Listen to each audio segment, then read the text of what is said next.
بسم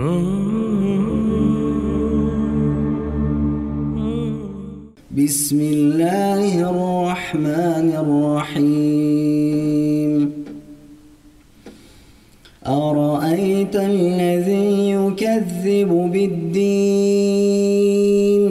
فذلك الذي يضع اليتيم ولا يحض على طعام المسكين فويل للمصلين الذين هم عن صلاتهم ساهون